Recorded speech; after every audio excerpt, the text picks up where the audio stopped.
Hello నమస్తే welcome to my channel say something.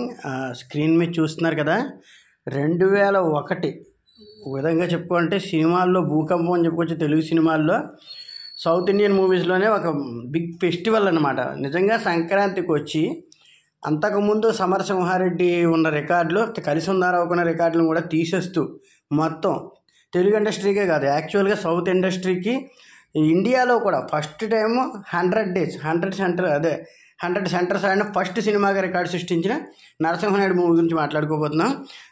చెప్పుకోకలేదు ఇంక. జై బాలయ్య వీరవిహారం అన్నమాట సినిమా. విశ్వరూపం, వీరవిహారం రెండూ కూడాను ఆ టైంలో చిరంజీవి గారి దగ్గర మురుగరాజు, వెంకటేష్ గారి దేవిపుత్రుడు సినిమాలు రిలీజ్ అయ్యాయి. బట్ ఇంకా బాలయ్య విశ్వరూపానికి అటు అంటే చెప్పుకోకూడదు కానీ మృగరాజు అంతగా ఆడలేదు. దేవిపుత్రుడు కూడా టెక్నికల్గా బాగున్నప్పటికీ అంత పోటీని ఇవ్వలేకపోయింది. బట్ ఇంకా బాలయ్య అయితే కమ్మేశాడు. ఇంకా నరసింహనాయుడిగా ఆయన విశ్వరూపాన్ని ప్రదర్శించాడు అన్నమాట దారుణంగానే. ఇంకా సినిమా గురించి వివరాలు చెప్పుకోవాలంటే, బి గోపాల్ గారు డైరెక్టర్. కన్సిక్యూటివ్ హిట్స్ అంటే వరుసగా ఇప్పుడు lorry driver, rowdy inspector, Samarasimha Reddy లాంటి బ్లాక్ బాస్టర్స్, సూపర్ డూపర్ హిట్స్ తర్వాత ఇండస్ట్రీ హిట్ల తర్వాత మరో ఇండస్ట్రీ హిట్ విధంగాను ఇది కూడా. ఆ టైంలో తర్వాత ఇప్పుడు ఖుషి కూడా వచ్చింది పవన్ కళ్యాణ్ గారిది. దాదాపుగా ఈక్వల్ దాకా వెళ్ళింది, రికార్డుల దాకాను అంతలాగా అన్నమాట. అంటే అయినా కూడా ఈ రికార్డుల్లో కొన్ని ఇంకా మిగిలిపోయినాయి. సో బి గోపాల్ గారు డైరెక్టర్, చిన్ని కృష్ణ గారు కథ ఇచ్చారు. దానికి పరుచూరి బ్రదర్స్ గారు డైలాగ్స్ రాసి కొంత కథలో సహకారం అందించారు. ప్రొడ్యూసర్ వచ్చి మేడికొండ వెంకట మురళీకృష్ణ గారు. Sri Venkataramana productions banner. Starring వచ్చి బాలకృష్ణ గారు, సిమ్రాన్ గారు, అలాగే విశ్వనాథ్ గారు, ప్రీతి జంగానియా, ఆశా షైని, చలపతిరావు గారు, జయప్రకాష్ రెడ్డి, ముఖేష్ ఋషి, ఇంక చాలా సైన్యం. ఇంకా మొత్తం ఇంకా చాలామంది ఉన్నారు. పాత సమరసింహారెడ్డి టీం కూడా ఇందులో ఉంది. మోహన్ రాజు గారు ఉన్నారు, మొత్తం నర్రా గారు. ఇంకా టీం అయితే చాలా పెద్దది. చాలా ఎక్సలెంట్ సినిమా అయితే. అచ్యుత్ వీళ్ళ అన్నయ్య గారి కింద వేసారు అచ్యుత్ కానీ. అలాగే ఇంకా కొంతమంది వినోద్ గారు, కొంతమంది సీరియల్ యాక్టర్స్, వీళ్ళందరూ కూడా అప్పట్లో ఉన్న వాళ్ళందరూ ఫేమస్ అయిన యాక్టర్లు అందరూ ఇందులో. ఒక స్టార్ క్యాస్ట్ అయితే భారీ స్టార్ క్యాస్ట్ అనమాట. సో క్యాస్ట్ గురించి అలా అయిపోగానే ఫోటోగ్రఫీ వచ్చి విఎస్ఆర్ స్వామి సీనియర్ గారు చాలా ఎక్సలెంట్గా చేశారు. ఎడిటింగ్ సీనియర్ కోటగిరి వెంకటేశ్వరరావు గారు. ఇంకా మ్యూజిక్ మణిశర్మ గారు. మ్యాజిక్ అంతే. ఇంకా అది ఇంకా ఇప్పటికీ పాటలు మోగుతున్నాయి, ఇప్పటికీ బ్యాక్గ్రౌండ్ మోగుతుంది అనుకోవచ్చు. తర్వాత 11th January 2001 రిలీజ్ అయిన సినిమా.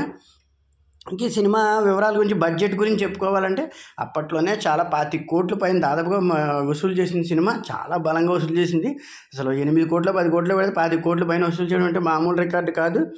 ఇక కొన్ని ఇంకా సినిమా విషయానికి, ప్లాట్ విషయానికి వస్తే, అంటే స్టోరీ విషయానికి వస్తే, ఒక ఊరిని కాపాడుకోవడానికి ఎప్పుడు మనలో బలం లేనప్పుడు మన తర్వాత తరాన్నైనా ఆ ఒప్పెనని ఎదుర్కోవడానికి తయారు చేయాలంటే, ఇప్పుడు పరిసరపోయి ఎవరో ఉండాలి పడుతున్నారు, లేదా రోజు దౌర్జన్యం మీద జరుగుతుంది. ఆ దౌర్జన్యాన్ని ఎదుర్కోవడానికి మన బలం సరిపోయినప్పుడు మన తర్వాత తరాన్నైనా బలంగా తయారు చేయాలి. అలా తర్వాత తరాన్ని బలంగా తయారు చేయాలని అందరూ అనుకున్నప్పుడు విశ్వనాథ్ గారిది ఊరేగింపు ఉంటుంది, వాళ్ళ దేవుడు ఊరేగింపు. ఆ ఊరేగింపులో అవతల పార్టీ ప్రత్యర్థులు వచ్చి వాళ్ళని కొట్టేసి ఆ దేవుడిని అది తీసుకుని వెళ్ళిపోయి ఇంక ప్రతి సంవత్సరం వాళ్ళ ముందుకు వచ్చేలా చేస్తారన్నమాట. అప్పుడు ఆ టైంలో కొంచెం క్రూరంగా బిహేవ్ చేస్తారు, బాగా క్రూయల్గాని. వాళ్ళందరూ అడుగుతారు, నర్రా గారు వాళ్ళందరూ, సార్ మేమంటే ఏదో అది అయ్యా మేమంటే ఏదో అనుకోవచ్చు, అందరిని ఆడవాళ్ళ మీద కూడా పడుతున్నారు, వీళ్ళ పద్ధతులు బాగాలేవు, ఎలాగయ్యా అన్నాళ్ళంటే అప్పుడు అంటాడు, అయితే మన ఊరి నుంచి కూడా ఒక బలిదేవుడిని, అంటే ఒక బలి అంటారు కదా, బలి ఇచ్చేవాళ్ళని చెప్పేసి ఊరికి అలాగే ఒక బలిదేవుడిని తయారు చేసుకోవాలంటే వాళ్ళు ప్రాణాలు ఇచ్చైనా ఊరిని కాపాడుకుంటారు, మన ఇళ్లలో సంతానం లేరు అనుకోవాలి ఒకళ్ళని. అలా అనుకున్నప్పుడు అందరి నుంచి ఒక్కొక్క పిల్లాన్ని తీసుకొస్తారు వాళ్ళు, ఊరి వాళ్ళు. ఇతను ఇంట్లో మొత్తం 4 అన్నదమ్ముల్లో 3 అన్నదమ్ములు లోపలికి వెళ్ళిపోతారు. అప్పుడు ఇంకా ఆఖరికి ఆయన చిన్న కుర్రాడైన నరసింహనాయుడిని కాకేస్తారు అన్నమాట. అంటే ఆ కుర్రాడిని కాకేగానే ఆయన వస్తారు. ఆ కుర్రాడే బాలకృష్ణ అనమాట. అంటే ఆ తర్వాత ఆయన అనుకోకుండా మనకి ఫస్ట్ హాఫ్ అంతా కూడా ఆయన ఊరికి వచ్చేయటం, అంటే వేరే లోకంలో ఉండటం, అంటే వేరే ఊళ్ళో ఉండి తన జీవితాన్ని గడుపుకోవడం సైలెంట్గాను ఓ బాబుతోను. అక్కడ ప్రీతి జంగానియా ఫాదర్కి ఇతనికి ఏదో చిన్న గొడవలు జరగడం, అంటే ప్రీతి జంగానియా మేనమామకి వీళ్ళకి ఏదో చిన్న వాదనలు జరగడం, అతనికి నాట్యం నేర్పించమంటేను అక్కడ ఏదో ఒక పౌరుషంగా మాట్లాడడం, అది వాళ్ళకి నచ్చదు. అయితే ఆ క్రమంలో ప్రీతి జంగానియా అతనికి అట్రాక్ట్ అయ్యి ఇతనితో పాటు వచ్చేద్దామని ఒక చిన్న ఫైట్ అవుతుంది. అక్కడ వచ్చేద్దాం ట్రైన్ ఎక్కుతుంది. ట్రైన్ ఎక్కినప్పుడు అక్కడ ప్రత్యర్థులందరూ ఒక్కసారిగా మోహరించి ఇతను భయపెడదామని చూసేటప్పటికి ఇతను ఒక్కసారి ట్రైన్ దిగ్గానే మొత్తం పరారైపోతారు అన్నమాట. పరారైపోయినా అక్కడ ఒక అతను చెబుతాడు, అతనేమిటో అలా పారిపోతున్నారు, ఏమిటో దెయ్యాన్ని చూసినట్టు అని జయప్రకాష్ రెడ్డి అడిగితే, వాడిని చూసి దెయ్యం అంటే వీడు జగన్ నరసింహనాయుడు వాడు వచ్చాడంటే మొత్తం ఎవరు మిగలరని చెప్పేటప్పటికి ఒకసారి బాలకృష్ణ గారు అలాగే ట్రైన్ సీన్ చాలా బాగుంటుంది. అది మనకు సౌండ్స్ ఎఫెక్ట్ అప్పుడు ఫ్లాష్ బ్యాక్ అనమాట. నువ్వు ఎందుకు వచ్చావు జీవితంలోకి, అతను ఎవరో తెలుసా, మీ నాన్న ఆయనకి చేసిన అన్యాయం ఏంటి తెలుసా అని అప్పుడు శివాజీ రాజా గారు అసిస్టెంట్ ఉంటారు తనిఖీల భరణి, వాళ్ళు చెప్తారన్నమాట. యాక్చువల్గా బలిదేవుడిగా మారాక తన ఊరికి ఎంత న్యాయం చేశాడు, న్యాయం చేసే క్రమంలో తన వాళ్ళతో ఏ ఇబ్బందులు పడ్డాడు, తన వాళ్ళని ఎలా కోల్పోయాడు. ఇతనికి ఉండే అన్నయ్యలు వీళ్ళు ఎవ్వరూ ఇతను అర్థం చేసుకోరన్నమాట.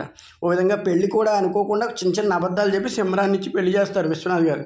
తర్వాత విలన్ ద్వారా కొన్ని నిజాలు ఆవిడికి తెలిసినప్పటికీ, మీకు పరిపూర్ణమైన జీవితం ఉందమ్మా, చాలా జాగ్రత్తగా ఉండండి, నా కొడుక్కి నీకు నా కొడుకు వల్ల నీకు వైదవ్య యోగం లేదు, అతను పరిపూర్ణ ఆయుష్కుడు అని చెప్పేసి అన్నీ చెప్తాడు. ఆ అమ్మాయి కూడా అర్థం చేసుకుని అతనితో ఉంటుంది. లోపల అన్నయ్యలు అనుకోకుండా రావటం, ఆ పెళ్ళి కూడా జరిగినప్పుడు కూడా లేకపోతే వాడు ఫోటో పెట్టుకుని మరి చేసుకుంటాడు. అన్నయ్యలు అంటే అంత పిచ్చి అన్నమాట అతనికి. ఆ విధంగా వాళ్ళు వచ్చినప్పుడు కూడా చాలా హడావిడి చేస్తాడు, వాళ్ళకి అన్నీ అభిమానంగా చూస్తాడు. అయినా వాళ్ళు అవమానకరంగా మాట్లాడుతుంటారు. ఒకరోజు ఉన్నట్టుండి అవమానకరంగా మాట్లాడారని భార్య తిరగబడుతుంది. ఏంటన్నా నువ్వు అంటే అప్పుడు ఏదో కొన్ని తప్పు మాటలు మాట్లాడతారు, అతనికి సెక్స్ గురించి ఐడియా లేదని, అలాగే అతనికి మొరటోడని ఇవన్నీ చెప్తే అప్పుడు చెప్తుందన్నమాట, నా భర్త ఒంటి మీద గాయాలు చూస్తే తెలుస్తుంది, అతని గురించి ఏదో అంటున్నారేమిటి, అతను ఒక్కసారి కానీ చూసాడంటే వచ్చే మెరుపు నిలిచిపోతుంది, నిలిచే వాన ఆగిపోతుంది, అతను ఈ సీమకే సింహం, మీకులా ఖరీదైన కారులో తిరగకపోయినా ఇప్పుడు కూడా మీరు ఊరు దాటి వెళ్ళండి, ఆయన లేకుండా నేను చూస్తాను, ఏమన్నా ఏంటి సెక్స్ గురించి మాట్లాడావు కదా, మైనర్ పార్ట్ ఆఫ్ లైఫ్ అని చెప్పేసి ఆవిడ తిడుతుంది అనమాట. మీరు బుద్ధి తెచ్చుకోండి, అతను ఒంటి మీద గాయాలు చూస్తే తెలుస్తుంది అతను చేసిన త్యాగం ఏమిటో మీ గురించి, ఆ త్యాగమూర్తిని మీరు తప్పుగా అవమానకరంగా మాట్లాడుకుంటుంటే తండ్రి కూడా తిడతాడు. అయితే వాడు కోపంతో వెళ్ళిపోతున్నప్పుడు సాయం లేకుండా మేము వెళ్తామని చెప్పేసి వెళ్తే ఆ కోపంలో భార్యను కూడా పుట్టింటికి పంపించేస్తాడు.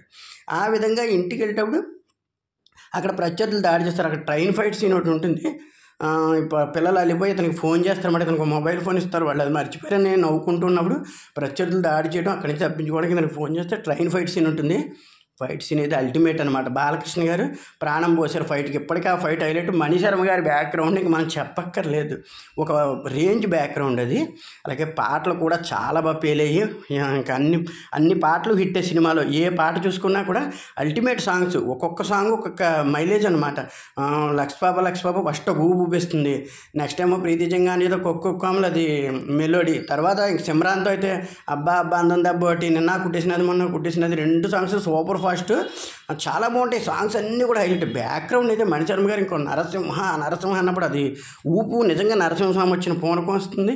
ఎక్స్ట్రాడినరీ చేసిన ఇంకా క్లైమాక్స్ వచ్చేటప్పటికి అన్ని విషయాల్లోనూ కూడా మళ్ళీ వాళ్ళని వార్నింగ్ ఇవ్వటం. ఆ క్లైమాక్స్ అయిపోయిందంటే భార్యని చంపేస్తారు పాపం. ఆ విషయంలోనే చంపేసినప్పుడు పాపం భార్య దగ్గరికి వెళ్ళి బాధపడి ఇంకా ఆ బిల్లని తీసుకుని వెళ్ళిపోతుంటే విశ్వనాథ్ అంటాడు, అందరికీ అన్నీ ఇచ్చావు, దశరథుడి గడుపును పుట్టిన శ్రీరాముడు అంతటి వాడు, ఎందుకు ఆయన ఎక్కడ వెళ్ళిపోయి ఎక్కడైనా బతుకని. ఆ తర్వాత మళ్ళీ ఈ పిల్ల వల్ల అంటే ప్రీతిజంగా అనే వాళ్ళు మళ్ళీ సీమ రావటం, అక్కడ పిల్లాడేమో ఆమెను పట్టుకుని బాధపడుతుంటాడు. అప్పుడు ఆయన అంటాడు, అందరికీ అన్నీ ఇచ్చావు కదా, పిల్లాడికి తల్లి నీ నాయన అని చెప్పేసి. అప్పుడు క్లైమాక్స్ అంతా అయిపోయి లోపల ఆ అమ్మాయి కూడా ఈ పిల్లాడి గురించే తెలుసుకుని తన కడుపుని తను తగ్గించి, అంటే తన గర్భాన్ని తీయించేసుకోవడం అది జరిగాక విలన్ కూడా వాళ్ళు మారి ఫైటింగ్ దగ్గర నరసింహమ్మ నా కూతురిని పెళ్లి చేసుకో అంటే అతను ఆలోచిస్తూ ఉంటాడు. అప్పుడు ఒక మంచి డైలాగు చివరిలో పరుచూరి వెంకటేశ్వర గారు సలహా ఇచ్చారట. ఆ డైలాగ్ చాలా బాగుంటుంది.